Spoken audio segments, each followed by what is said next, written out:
अच्छा सुनो जी, मैं अभी मंदिर होकर आती हूँ। अरे ये क्या पल्लवी की मम्मी, आज तो तुम दोपहर में मंदिर जा रही हो। क्या हुआ, आज इतनी देरी से क्यों जा रही हो? अरे कल चली जाना ना।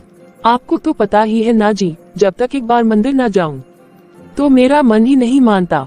आज सुबह से तो मेरे सिर में कितना दर्द हो रहा था, तो इसलिए मैं सुबह नहीं गई। बस इसलिए सोचा कि मैं अभी मंदिर जाकर आ जाती हूँ। अच्छा ठीक है, जाओ तुम।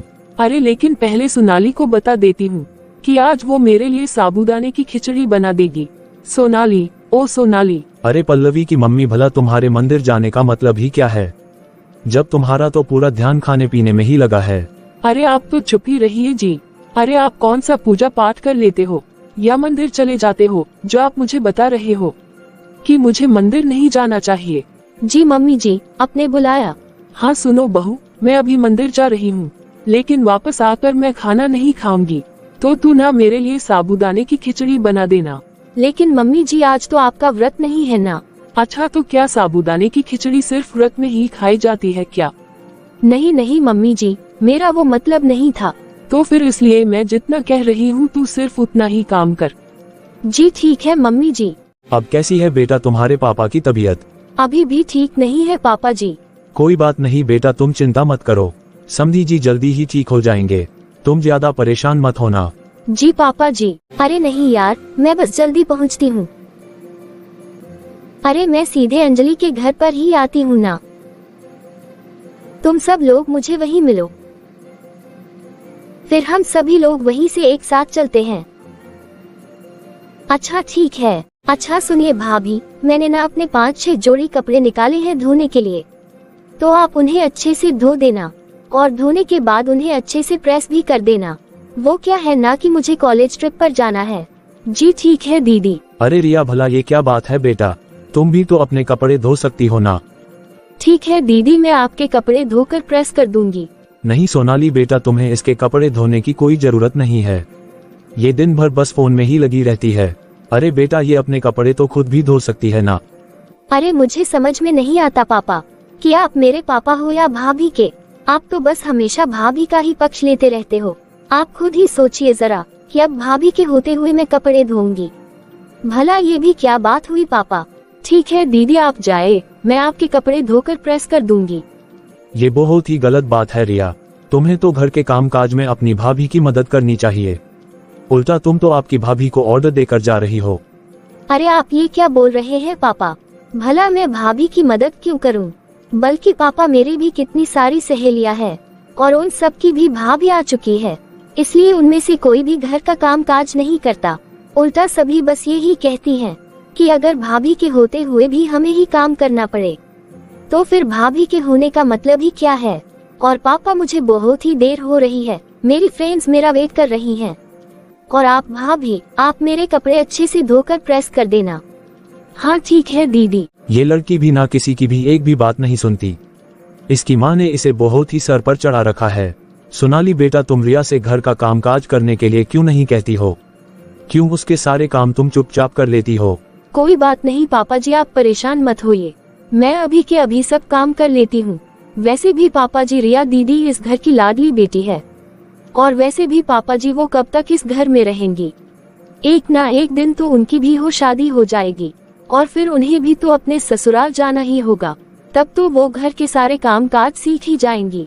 चलो पापा जी, मैं अब काम कर लूँ, थोड़ी देर में मम्मी जी भी आ जाएंगी मंदिर से और मुझे अभी उनके लिए खिचड़ी भी बनानी है। हाँ ठीक है बेटा, तू अपना काम कर ले। बेचारी मेरी बहू कितनी सीधी सादी है, किसी को भी कुछ नहीं कहती है, बस खुशी खुशी सबके सारे काम कर देती है। मैं एक बार मम्मी को फोन करके पापा का हाल पूछ लेती हूँ। हाँ सोनाली बेटा, कैसी है तू? हेलो मम्मी, अब पापा की तबीयत कैसी है? नहीं बेटा, तुम्हारे पापा की तबीयत बिल्कुल भी ठीक नहीं है, बल्कि बेटा मैं तो तुम्हें ये कहती हूँ कि 2-4 दिनों के लिए तुम आ जाओ यहाँ। मम्मी, मैं भी तो वहाँ आना चाहती हूँ, लेकिन मम्मी जी तो इसके लिए तैयार ही नहीं होती। मैं जब भी उनसे पूछती हूँ तो वो मुझसे मना कर देती है। ठीक है बेटा, जब समधन जी हाँ कहे तो जरूर आ जाना तुम। ठीक है मम्मी, अब मैं फोन रखती हूँ। हाँ ठीक है बेटा। मैंने तो सिर्फ सुना ही था कि लड़कियाँ शादी के बाद पराये हो जाती हैं, लेकिन मैंने ये कभी भी नहीं सोचा था कि सच में शादी के बाद एक लड़की इतनी पराई हो जाती है कि उसे अपने माँ बाप से मिलने के लिए भी अपने ससुराल वालों की परमिशन की जरूरत होती है। शादी के बाद लड़कियों की जिंदगी तो पूरी तरह से बदल जाती है, लेकिन वही लड़के की जिंदगी जैसे पहली थी हमेशा वैसे ही रह जाती है। वो अपनी मर्जी से कहीं भी आ जा सकते हैं, उन्हें तो कोई रोकने वाला नहीं होता। सोनाली। हाँ जी, आप आ गए। अच्छा सोनाली, क्या तुम्हारी घर पर कुछ बात हुई? पापा जी अब कैसे हैं? उनकी तबीयत अब कैसी है? बिल्कुल भी ठीक नहीं है जी, बल्कि पापा तो मुझसे मिलना भी चाह रहे हैं। अरे तो सोनाली, तुम सोच क्या रही हो? तुम जाओ ना अपने घर। मैंने कल मम्मी जी से बात की थी। तो फिर माँ ने क्या कहा? तो उन्होंने साफ ही मना कर दिया था। तुम चिंता मत करो सोनाली, आज मैं फिर मम्मी से बात करता हूँ।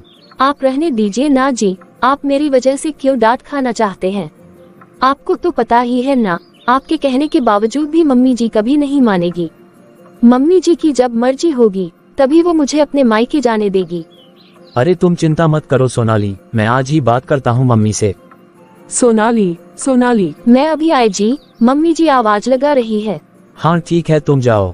क्या हुआ मम्मी जी? तुम मुझे एक बात बताओ सोनाली, क्या तुम्हें साबूदाने की खिचड़ी भी बनानी नहीं आती? क्यों मम्मी जी, मैंने तो आपके लिए साबूदाने की खिचड़ी बनाई है ना। अरे तू खुद ही खा कर देख लेना कि तूने कैसी खिचड़ी बनाई है। अरे ऐसी भी कोई खिचड़ी बनाता है क्या? ना तो इसमें नमक का पता है और ना ही मिर्ची का। और साबूदाना, अरे साबूदाना तो जैसे लड्डू बन गए हैं। अरे अगर तुम्हें खिचड़ी बनानी नहीं आती थी तो तू पहले ही मुझे बता देती ना कि तुमसे नहीं हो पाएगा। अरे तुम रहती तो जरूर अपने ससुराल में हो, लेकिन आजकल तुम्हारा ध्यान तो सिर्फ तुम्हारे मायके में ही रहता है। अब कर दिया ना तुमने सारी की सारी सामग्री का सत्यानाश। देखो सोनाली, तुम मेरी बात ध्यान से सुन लो। अगर तुम्हारा मन अपने ससुराल में नहीं लगता है ना, तो तुम चुपचाप अपने मायके चली जाओ, लेकिन तुम यहाँ रहकर हमारे घर की बर्बादी मत करो। सॉरी मम्मी जी, मैं आपके लिए अभी कुछ और बना देती हूँ। अरे तुम तो रहने ही दो। अरे मैंने जो बताया था वो तो तुम ढंग का बना नहीं पाई, और भला अब तुम मेरे लिए क्या बना लोगी?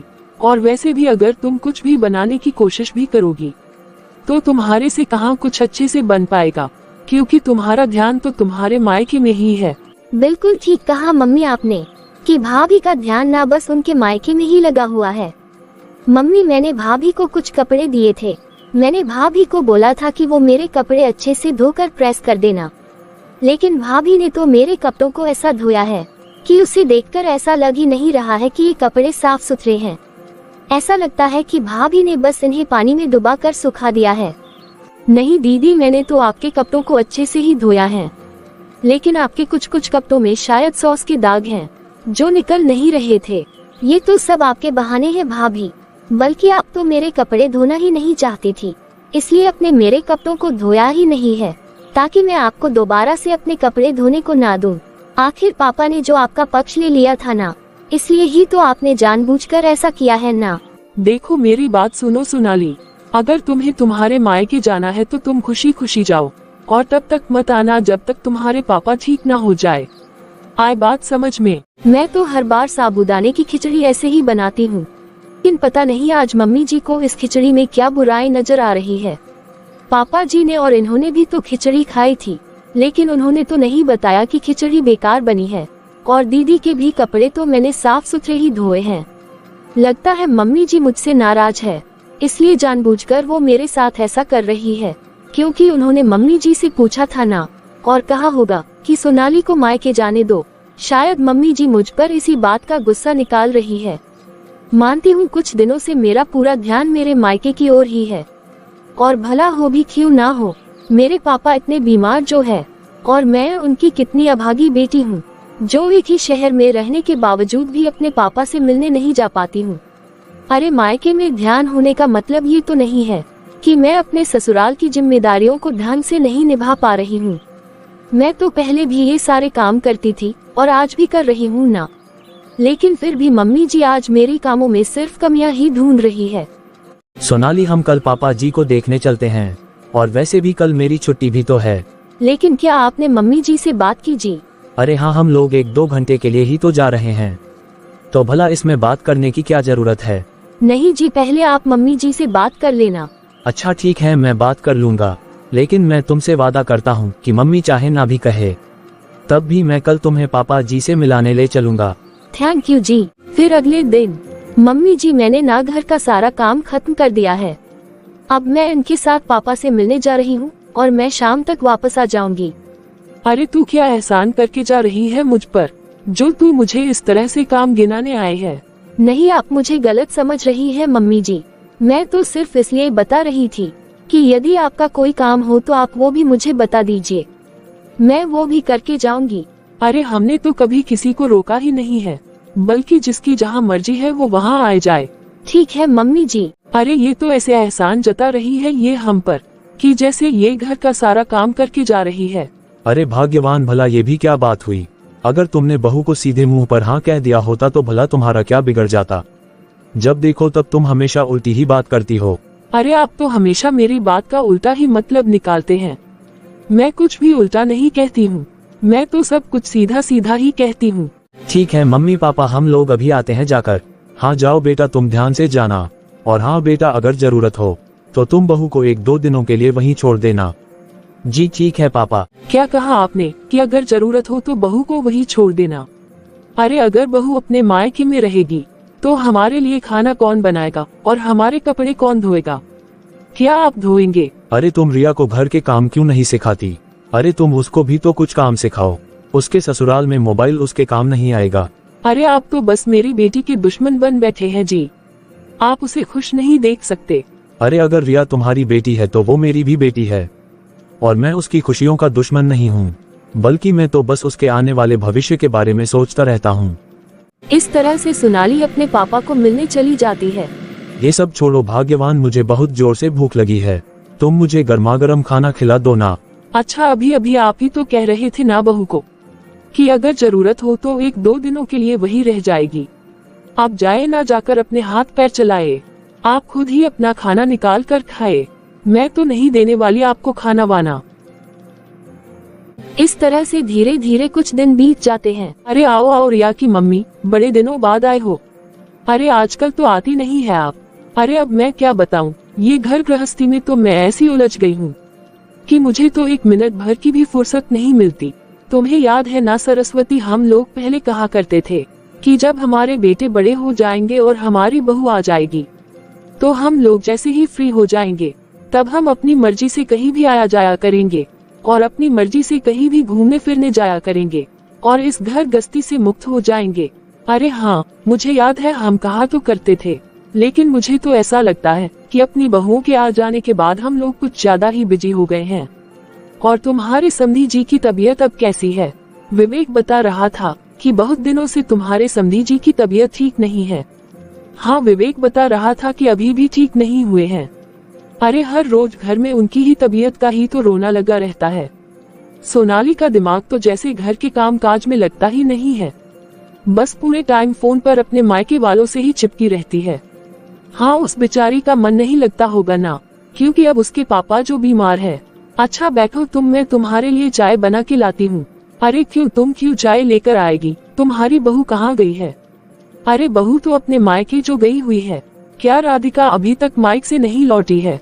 अरे नहीं, अभी तक नहीं लौटी है।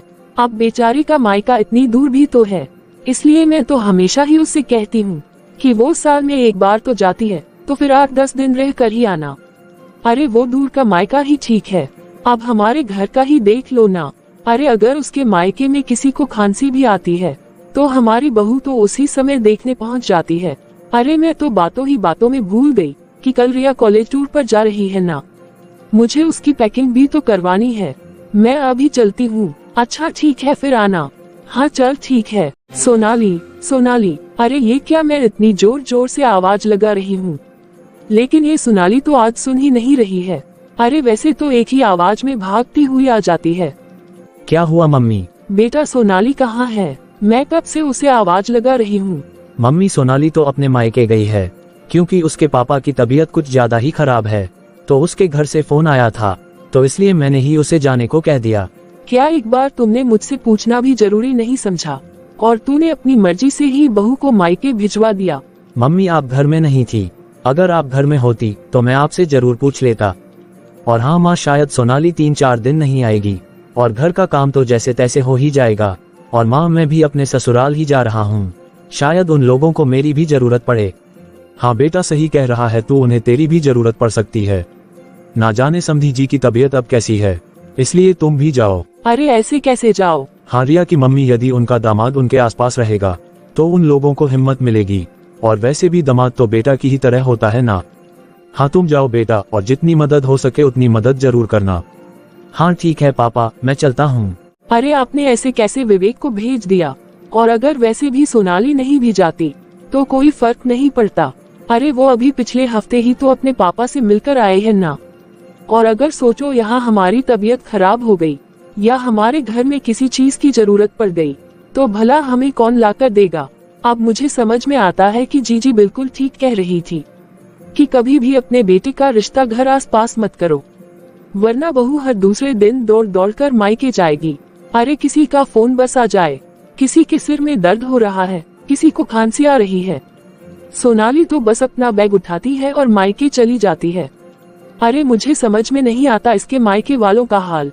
अब अगर किसी की तबीयत खराब भी है तो डॉक्टर को बुलाना चाहिए ना, लेकिन नहीं, बस बेटी को बुलाने के लिए फोन कर देते हैं, जैसे इनकी बेटी कोई डॉक्टर या वैद्य है। अरे ये सोनाली के मायके वालों की तो मौज ही हो गई है। बेटी के साथ साथ पला पलाया बेटा जो मिल गया है, और बेटा भी ऐसा वैसा नहीं मिला है। अरे सोनाली के मायके वालों को तो ऐसा बेटा मिला है जो उनकी ही जी हजूरी करता है। अरे वो तो गुलामी कर रहा है अपने ससुराल वालों की।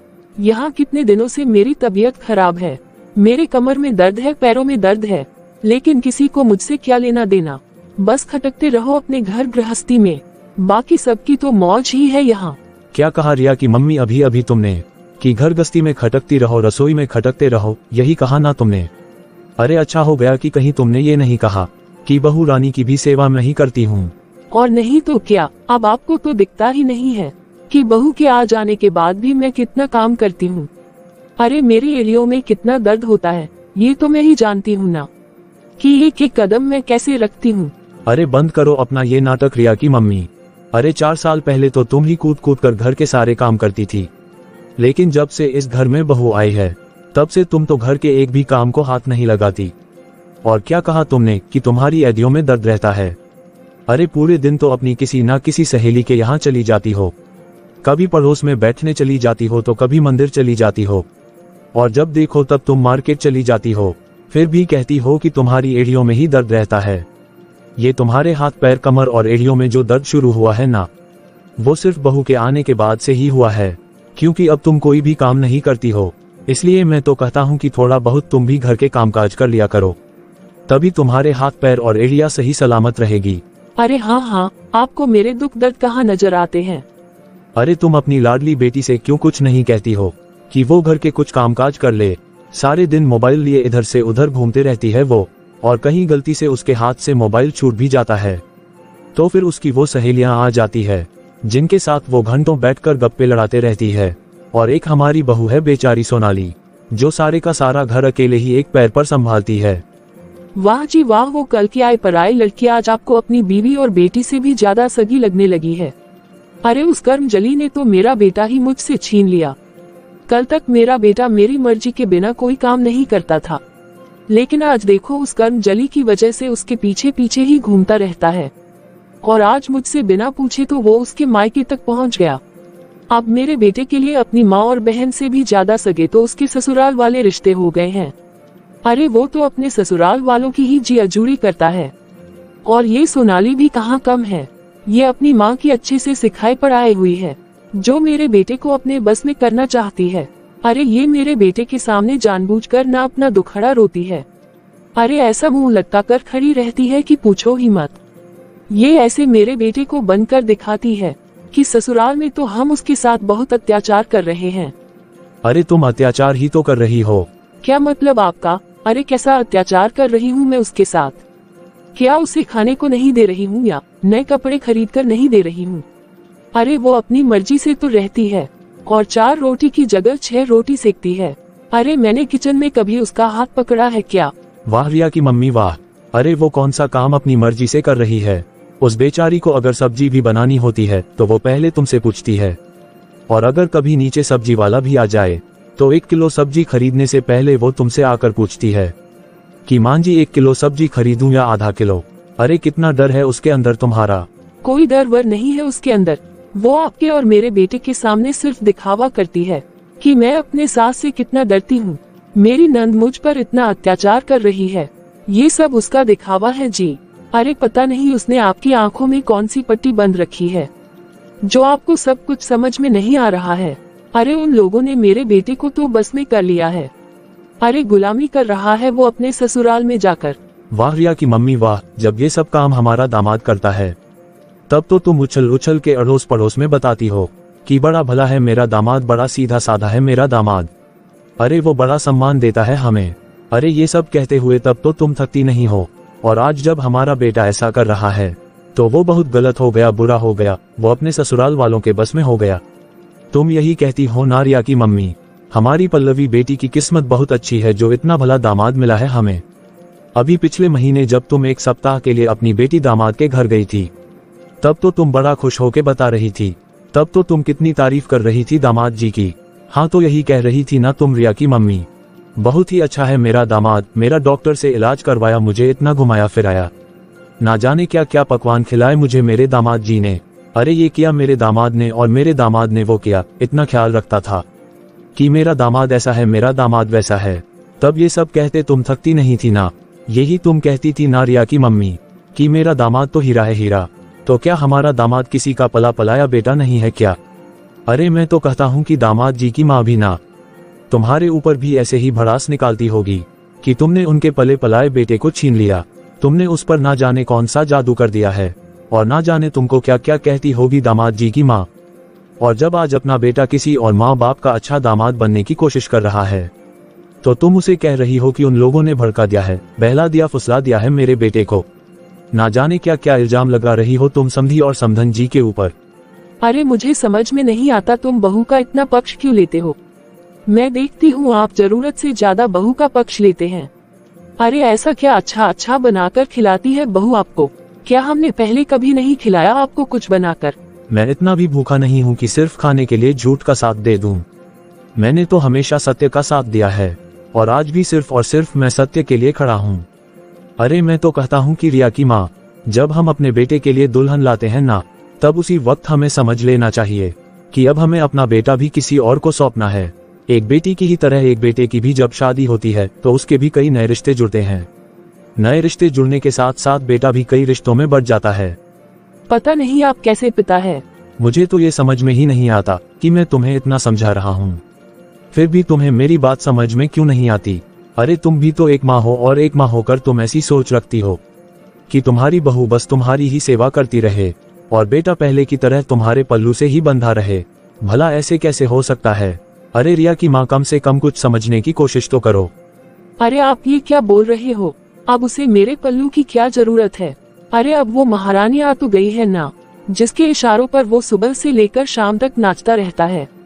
पर तुम्हें क्या है, तुम तो बहुत खुश हो ना जी। मेरा आराम तुमसे कहाँ देखा जाता है। हे भगवान, मैंने क्या नहीं सोचा था कि जब मेरी बहू आ जाएगी तो मैं खूब आराम करूंगी, लेकिन यहाँ बहू तो क्या, मेरा बेटा भी मेरे हाथ से निकला जा रहा है। अरे तुम तो बाप हो, तुम्हें शायद कोई फर्क नहीं पड़ता, लेकिन एक माँ के दिल से पूछो, जब अपना खुद का बेटा किसी और को मम्मी जी कहता है तो क्या गुजरती है एक माँ के दिल पर। अरे मैं समझ सकता हूँ रिया की माँ, अपने बेटे के प्यार को बत्ते देखकर एक माँ कहीं ना कहीं तो परेशान होती होगी, लेकिन एक बात ये भी सोच कर तो देखो रिया की माँ कि जब हम अपने बेटे की शादी करते हैं तो हम एक बेटी मिलती है ना, वैसे एक बेटी के माँ बाप को भी तो एक बेटा मिलना चाहिए ना। और रिया की माँ, यही समाज की रीत है, इसलिए मैं चाहता हूँ कि तुम जितनी जल्दी हो सके इस बात को स्वीकार लो। जिस दिन तुम इस रीत को स्वीकार कर लोगी ना, तुम देखना रिया की माँ की उस दिन से तुम बहुत खुश रहोगी। अरे कोई किसी का बेटा नहीं छीनता, हर रिश्ते की अपनी एक अलग अहमियत होती है। एक बार तुम बहू की माँ की जगह अपने आप को रख कर देखो, तुम्हें सब समझ में आ जाएगा कि अरे हमारी बहू हमारा कितना ध्यान रखती है। मानता हूँ अपने मायके वालों के लिए भी बहुत कुछ करती है, लेकिन वो हम लोगों को ही कहाँ कभी भूलती है। वो तो अपने ससुराल के भी सारे फर्ज निभा रही है ना। देखो सीधी सी बात है रिया की मम्मी, अगर हमारी बहू हमें इज्जत सम्मान देती है तो क्या हमारे बेटे का फर्ज नहीं है कि वो भी अपने सास ससुर को इज्जत और सम्मान दे? अरे सोनाली के माता पिता भी अपने दामाद को ढेरों दुआएं देते होंगे। जैसे तुम अपने दामाद को देती हो, तो फिर अपनी बहू के लिए क्यों नहीं? अरे तुम अपनी बहू को भी ढेरों दुआएं दो ना। अरे वो तो 24 घंटे हमारी सेवा करती है। मुझे लगता है कि आप ठीक कह रहे हैं जी, पर मैं ये सब जानबूझकर नहीं करती हूँ जी। मैं जानती हूँ कि सोनाली बहुत ही अच्छी बहू है, पर फिर भी ना जाने मुझे क्या हो जाता है। शायद जब मैं आसपास की बहुओं को देखती हूँ तो लगता है कहीं मेरी बहू मेरे बेटे को मुझसे दूर ना कर दे। और वैसे भी मेरा एक ही तो बेटा है जी। ये क्या बात हुई रिया की मम्मी? क्या तुम्हें अपने संस्कारों पर विश्वास नहीं है? अरे वो हमारा बेटा है, क्या तुम्हें लगता है कि वो कुछ भी गलत करेगा? हाँ जी, हमने अपने बेटे को बहुत अच्छे संस्कार दिए हैं जी, और वो भी तो आप ही की तरह है।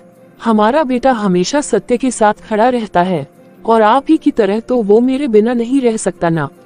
अरे सासू माँ भी तो मुझे भी तो यही सुनाती थी ना, कि ना जाने मैंने उनके बेटे पर ना जाने कौन सा जादू कर दिया है। कल तुम्हारी सास सुनाती थी और आज तुम सुना रही हो। मुझे आपकी बात अच्छे से समझ में आ गई है जी। मैं अपनी बहू के साथ बहुत बुरा बर्ताव करती हूँ। अरे कभी भी मैंने उसके दुख दर्दों को नहीं समझा है। अरे अब हो गया क्या? अब क्या तुम बातों से ही मेरा पेट भरोगी? अरे बहुत जोर से भूख लगी है मुझे, जाकर कुछ खाने को बना लेना। अच्छा वैसे खाना बनाना याद है भी ना तुम्हें? हाँ जी, अब अगर भूल भी गई होंगी तो अपनी बहू से सीख लूंगी। वैसे भी मेरी बहू कितना स्वादिष्ट खाना बनाती है। वैसे एक बात तो मुझे समझ में आती है रिया के पापा, आप तो सिर्फ बहाना ढूंढते हो कि मैं कब कब किचन में जाऊं और कोई काम कर लूं। तो और नहीं तो क्या। अरे थोड़ा बहुत काम करने से शरीर में फुर्ती बनी रहती है। अब सोनाली की सास को अपनी गलती समझ में आ जाती है और वो अपने मन में निश्चय करती है कि अब जब भी बहू आएगी तो मैं उसके साथ बहुत अच्छा व्यवहार करूंगी। इस तरह से कुछ दिन बीत जाते हैं। प्रणाम मम्मी जी। अरे सोनाली बेटा, तुम लोग इतनी जल्दी क्यों आ गए? अरे मैंने तो विवेक को फोन पर कह तो दिया था ना कि और 2-4 दिन रह कर आना।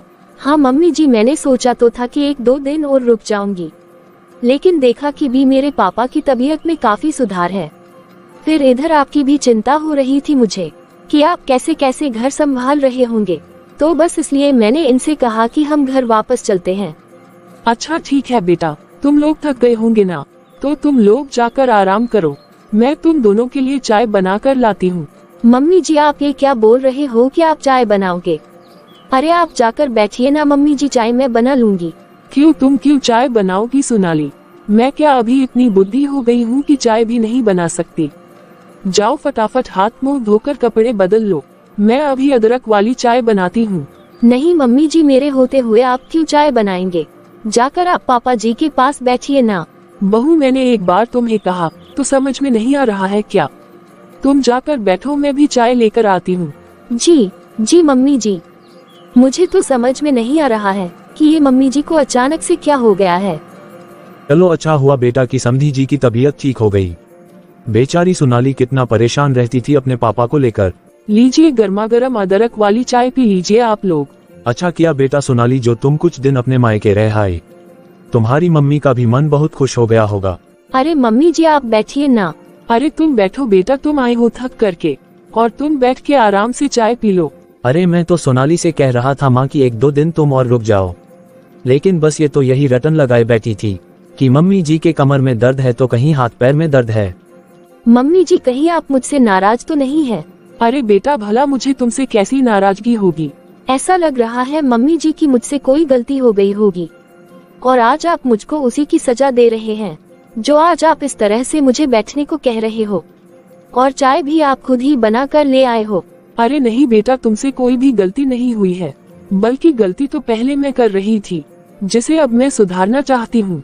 धन्यवाद रिया की मम्मी, आज तुमने मेरी बात को मानकर अपने घर को बर्बाद होने से बचा लिया।